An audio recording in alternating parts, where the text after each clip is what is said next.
Lord forgive me for this trap shit. Sergeant Smack make it backflip. Telly Hank with the action. With the Vato speaking Spanish. Frank Matthews, how I vanish. Poof. Came back like I'm King Tut. Gold BBS is on a beamer. When Fat Cat was 10 queens up. Ball off the profit, not the re-up. Fly like Puerto Rican Jesus. Uptown like I'm Baby May, just caught a touchdown.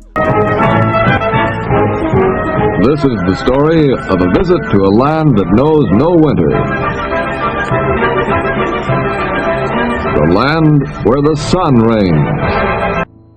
In the mid-1980s, a series of Ike Hicks' stash houses would begin to get hit for money and drugs by a local Metro-Dade detective by the name of Dennis Reddington.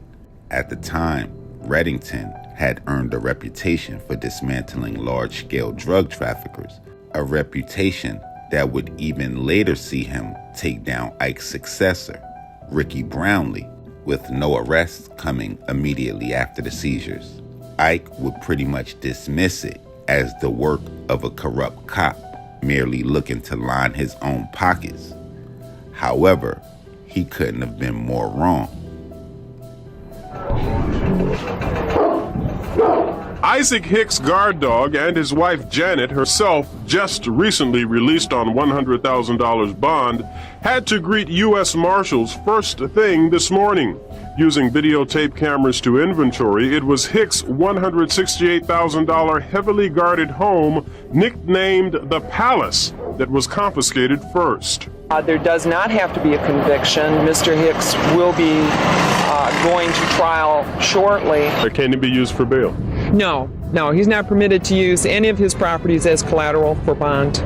So far, no bond has been set for Hicks, whose empire is expansive. 32 properties valued at nearly $3 million will eventually be confiscated, including 3 duplexes, 5 vacant lots, 4 apartment buildings, 2 vacant office buildings, 1 building under construction, 8 unoccupied homes, and 9 occupied homes. No, they don't have to leave this property. They'll be allowed to stay, but the property is under the custody and control of the United States government. The seizure of this property is significant because it brings with it another charge of selling drugs within the vicinity of a school, Central High School right down there, that could earn Mr. Hicks another 20 years in prison. Hicks already faces life in prison and $500,000 in fines if convicted of running a drug enterprise. Now all of his rent money will go to the feds. Even if he's found innocent, Isaac Hicks will have to go to court and spend even more money to retrieve all of the property that will be seized by U.S. Marshals. Ed Odell, News 4. If you're looking for me, catch me on the turnpike. And when you see me, I'ma show you what this work like. What you think this is? Turnpike Ike, nigga. Isaac Hicks. Rest in peace, OG. Frame house. There's a fence around it. The target, 1621 Northwest 69th Terrace, a base house. Organized Crime Bureau detectives and members of Metro's Special Response Team go over a game plan.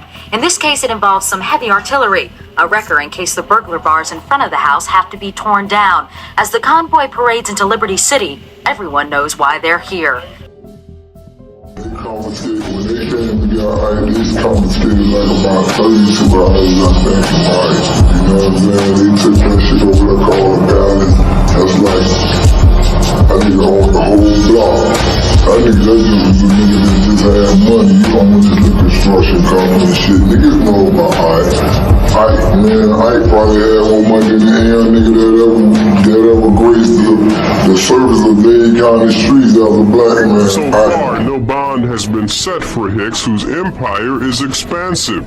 32 properties valued at nearly $3 million will eventually be confiscated, including 3 duplexes, 5 vacant lots, 4 apartment buildings, 2 vacant office buildings, 1 building under construction, 8 unoccupied homes, and 9 occupied homes. If we talking about having money and the richest black man to come out of the cocaine capital of the nation, that is Miami, you need but mention one name.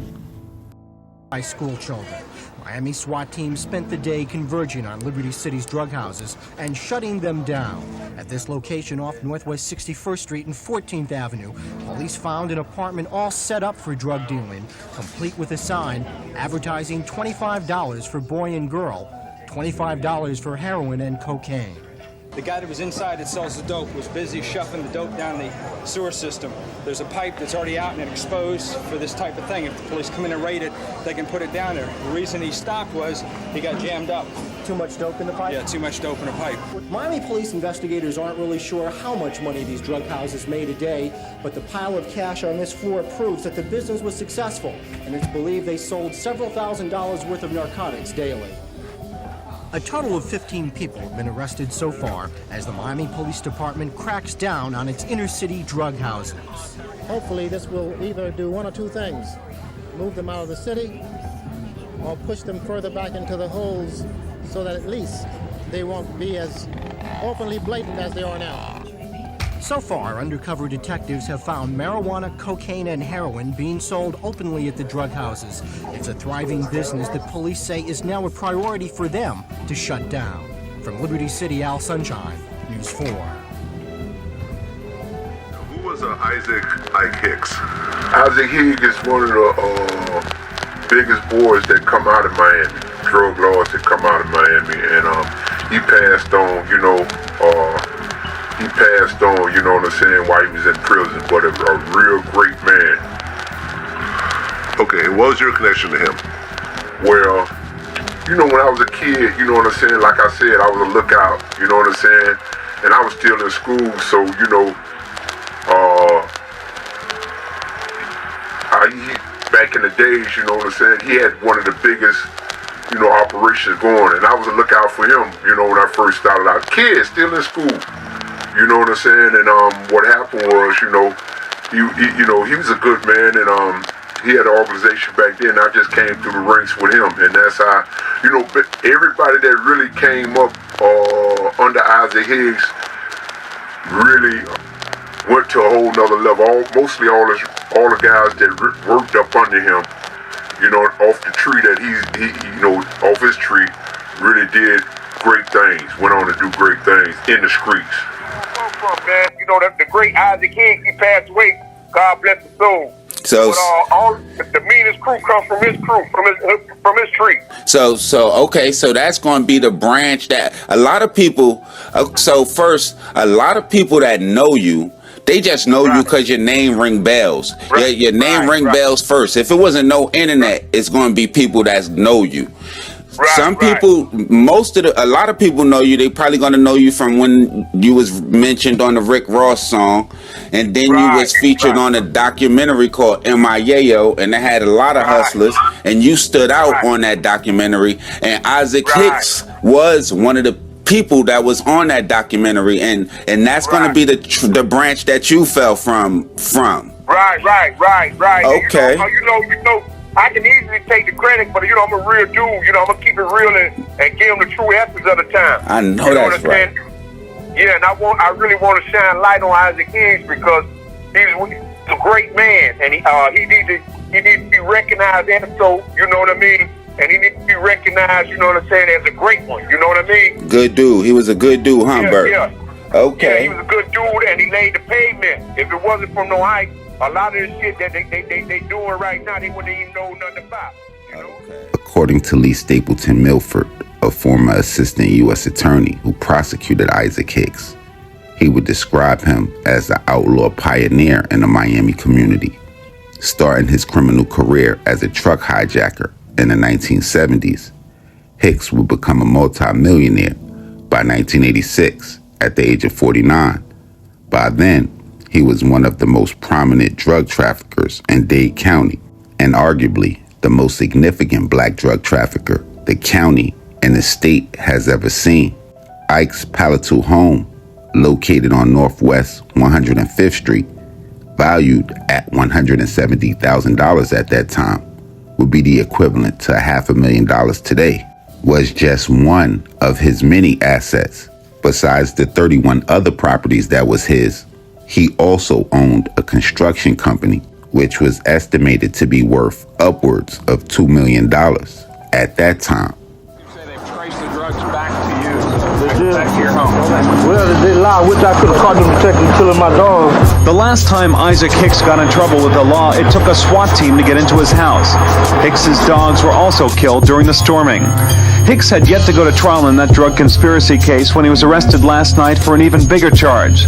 This time, police found 23 pounds of coke in a house agents say he used for distributing and repackaging cocaine, most of which police say ended up in the black community. As far as DEA is concerned, Isaac Hicks is one of the major distributors of cocaine in one of our communities here in South Florida. But Hicks had friends in high places as well. Former Opelika Mayor John Riley was picked up in a wiretap on Hicks's home. Reference to Hicks were also picked up during a wiretap on Riley's home, but no charges were ever filed against Riley. Hicks's wife Janet was also jailed during the drug raid.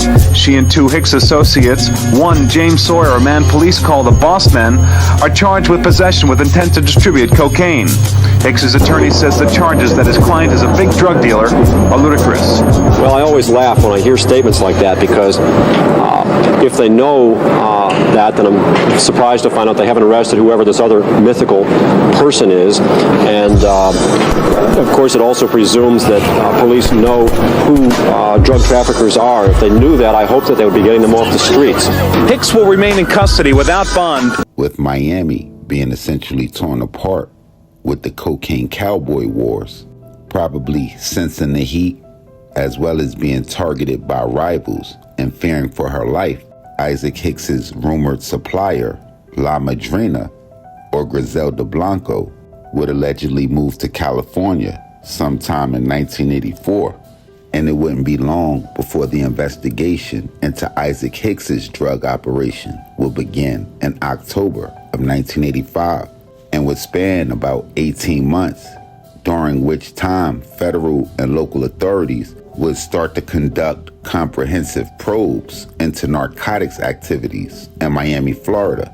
Their focus would initially begin with 3 key locations: 1935A Northwest 95th Terrace, the supposed residence of Isaac Hicks's chief lieutenant, James Bossman Sawyer, along with 2170 Northwest 91st Street, the residence of another lieutenant by the name of A.J. Smith, as well as Ike's home, nicknamed the Palace, at 2000 Northwest 105th Street. Early undercover operations and confidential informants facilitated several cocaine purchases from Sawyer at the 95th Terrace and at the 91st Street locations.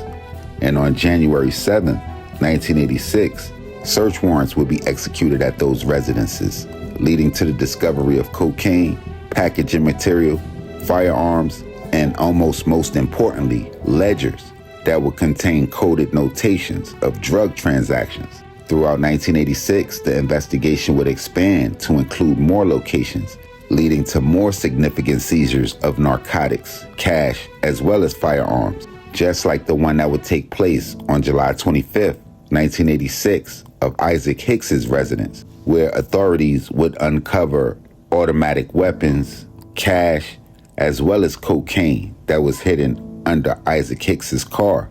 Further searches at James Bossman Sawyer's new residence at 2137 Northwest 92nd Street in October of 1986 would yield marijuana, firearms, and even more drug ledgers. An informant by the name of Alice Rowe would also play a crucial role in bringing down Isaac Hicks's drug operation, when she would reveal that Samuel Smith, who was apparently her cousin's involvement in Isaac Hicks's drug enterprise, saying that he had a direct link to the kingpin.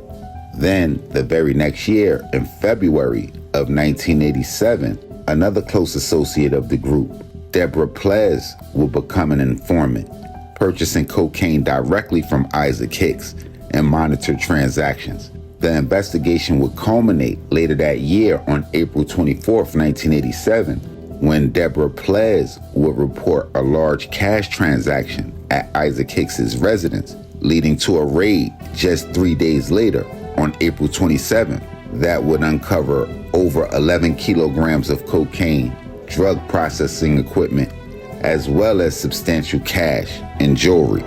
In the 28-count indictment, Ike Hicks and one of his co-defendants were convicted of conducting a continuing criminal enterprise, the most serious drug charge. For that, he and James Sawyer could face life in prison. The jury did a good job. They labored hard over their verdict, and I think they reached the right decisions. It was also a precedent-setting verdict. Hicks and Sawyer also had their sentences doubled on another count in the indictment, distributing cocaine within 1,000 feet of a public school. In this case, MacArthur High. Sentences jumped from 20 to 40 years on that charge alone.